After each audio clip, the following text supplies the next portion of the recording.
नमस्कार, ANR news for you में आप लोगों का फिर से स्वागत है। और आज जनता के मुद्दों को लेकर हम लोग फिर से जुड़े हैं स्थानीय विधायक मनोज जी डांगली के साथ, जो चर्चा में है इस समय विधानसभा में अपने एक्शन मोड के लिए।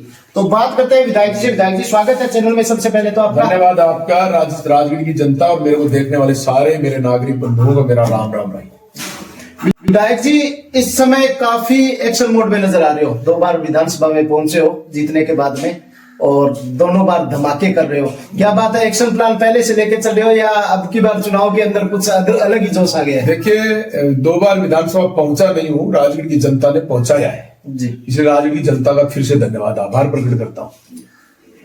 तो अभी जो लेटेस्ट जो आपने मुद्दा उठाया था अभी पीछे, और ग्रामीण ओलंपिक को लेके आपने एक दंपति का, जिनका नाम आपने खुलासा नहीं किया है, जनता बार बार करिए आखिर दंपति है कौन, वो तो बता दीजिए। देखिए, कई बार पिक्चर जैसे शुरू होती है, कई दिन महीने पहले जो रिलीज होगी उससे पहले पोस्टर जारी होते हैं और कभी कभी ट्रेलर मिलता है। तो ये तो मेरे पास ट्रेलर है, दुनिया समझने की कोशिश करे, सस्पेंस है, पिक्चर पूरी होगी तब दुनिया को पता चल जाएगा।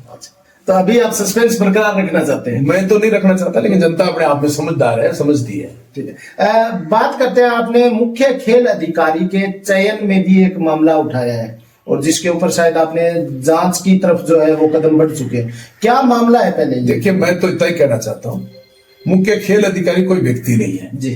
क्रीड़ा परिषद की अध्यक्षा कोई व्यक्ति नहीं है जी, वो पोस्ट है। और जिस पोस्ट पर जो व्यक्ति जिस समय रहा है उसने गलत किया, उसकी जांच की बात कर रहा हूं, नहीं कि किसी व्यक्ति की बात कर रहा हूं।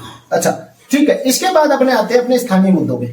चुनाव के दौरान आपके वादे रहे थे, और सबसे बड़ा मुद्दा भी आपका रहा था क्षेत्रीय समस्या में बिजली और पानी की समस्या। और इस समय जो है बदतर जो है वो सेवा हो रखी है, यानी पहले थी वैसी की वैसी चल रही है, लोग परेशान चल रहे हैं। क्या एक्शन आप ले रहे हैं इसके? देखिए, ये सच्चाई है। अभी तक मेरे को बड़े हुए 1.5-2 महीने हुए हैं जी। स्थिति बिजली पानी की वही है, गंभीर है, जनता परेशान है। लेकिन मैं लगातार पिछले इस 1.5 महीने के समय में मैं 4 बार मीटिंग ले चुका हूं, और मैं मॉनिटरिंग कर रहा हूं अधिकारियों के ऊपर। मैं बिजली के मंत्री तक भी कह के आया हूं कि साहब, हमारी हालात खराब है, जनता को बिजली नहीं मिल रही। चलो, बिजली जितनी मिल रही है वो तो मिले, लेकिन उससे अलावा यह है कि ट्रांसफार्मर जल जाता है, वो 5 दिन नहीं मिलता, केबल नहीं मिलती, मीटर नहीं मिलता, पोल नहीं बदला जाता। तो ये सारी चीजें मैंने माननीय मंत्री महोदय, ऊर्जा मंत्री महोदय हीरालाल जी नागर को मैं व्यक्तिगत अवगत करा के आया हूं। और कल मेरे पास विद्युत विभाग से इस बारे में चर्चा के लिए भी टेलीफोन आया कि आपकी कौन कौन सी समस्याएं जो आपने मंत्री जी को अवगत कराना चाहते थे। मैंने सारी नोट कराई है। मेरा बड़ा मुद्दा है। दूसरी, पानी की भी बहुत गंभीर समस्या है, लेकिन पिछले 5 वर्ष में जो भ्रष्टाचार मैं राजस्थान में उजागर करना चाह रहा हूं, वो भ्रष्टाचार यहाँ नीचे के स्तर पर भी बहुत गंभीर हुआ है। लुटेरों की फौज थी यहाँ, और लुटेरों की फौज ने यहाँ की व्यवस्था को चरमरा दिया, पानी और बिजली दोनों को।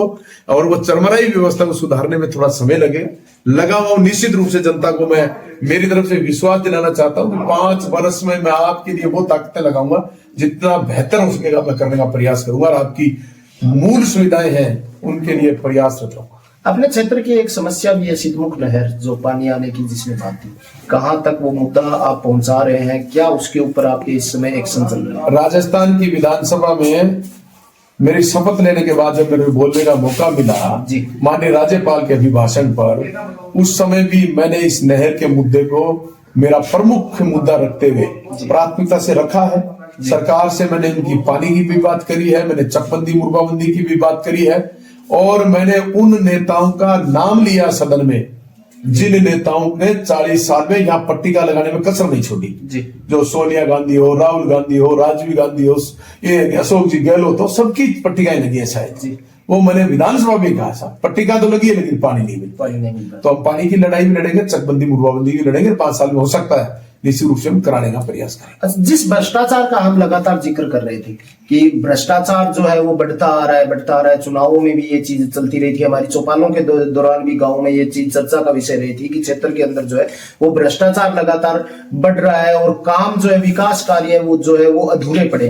तो इस भ्रष्टाचार के कारण जो विकास कार्य गाँवों के अंदर अधूरे रह गए, चाहे ग्राम सेवक स्तर पे हो, सरपंच स्तर पे हो, या फिर विधायक स्तर पे हो, उन विकास कार्यों को पूरा कराने के लिए अब क्या आपने क्या? देखिए, मेरा हर डिपार्टमेंट का मेरा अलग एक्शन मोड, एक्शन प्लान है। हर डिपार्टमेंट से मैं फीडबैक ले रहा हूं। पहले कौन कौन से ऐसे कार्य जो स्वीकृत हुए, अब तक पूरे नहीं हुए, शुरू नहीं हुए, जो शुरू हो गए वो पूरे क्यों नहीं हुए, और अधूरे रह गए तो उनको पूरा हम कब तक कर पाएंगे। इस तरीके की हमारी सारे डिपार्टमेंट से मॉनिटरिंग चल रही है। मैंने पंचायत समिति की साधारण सभा मीटिंग में भी मैंने पिछले 5 साल बाद ऐसी मीटिंग करवा पाया जिसका 2 घंटे तक मुझे इंतजार करना पड़ा जनता के लिए, लोगों का। अधिकारी कर्मचारी नहीं आ रहे थे। जी। और मुझे धन्यवाद देना चाहता हूं हमारी यहाँ की प्रधान को, जो इतने पिछले 5 साल में शोषण में रही। उन्होंने भी मुझे कहा कि विधायक जी आज मेरी पहली बार कोई मीटिंग हो रही है। तो उनका भी धन्यवाद मैं इसलिए करना चाहता हूं कि उन्होंने महसूस किया कि हमारी मीटिंग हो रही है। जी विधायक जी, एक चर्चा का विषय बना हुआ है इन दिनों में एक बहुत लोगों के अंदर एक कानाफूसी की बातें चल रही है कि विधायक मनोज न्यामली अब सांसद का चुनाव लड़ेंगे शुरू से। क्या है विचार, क्या सच्चाई है इसके? देखिए, सच्चाई ये है कि मेरी पार्टी मुझसे चाहती है कि मैं चुनाव लड़ूं और पार्टी प्रयास कर रही है कि मैं निश्चित रूप से चुनाव लड़ूं। मैं सोचता हूं कि पार्टी के आदेश और निर्देश की मैं जिस पार्टी में हूं और वो पार्टी मुझे कोई ताकत से कहे तो निश्चित रूप से इन लोगों को बाहर का रास्ता, आखिर लगता है मुझे इस दिल्ली वाली कुर्सी को भी छुटाने का काम मुझे करना पड़ेगा, नहीं तो बाकी किसी का दम नहीं। मतलब इस बार चूरू लोकसभा के अंदर भी वही त्रिकोणीय संघर्ष देखने को हमें दोबारा मिल सकता है? निश्चित रूप से मिल सकता है। ठीक है विधायक जी, हमारी तो अपेक्षा यही रहेगी कि आप काम करते रहे जनता के लिए और जनता की समस्याओं को जल्द से जल्द समाधान करें। नमस्कार, अगली जो हस्ती है उनके साथ हम आपको जल्दी मिलवाएंगे। तब तक आप एना न्यूज़ के साथ बने रहिए। धन्यवाद।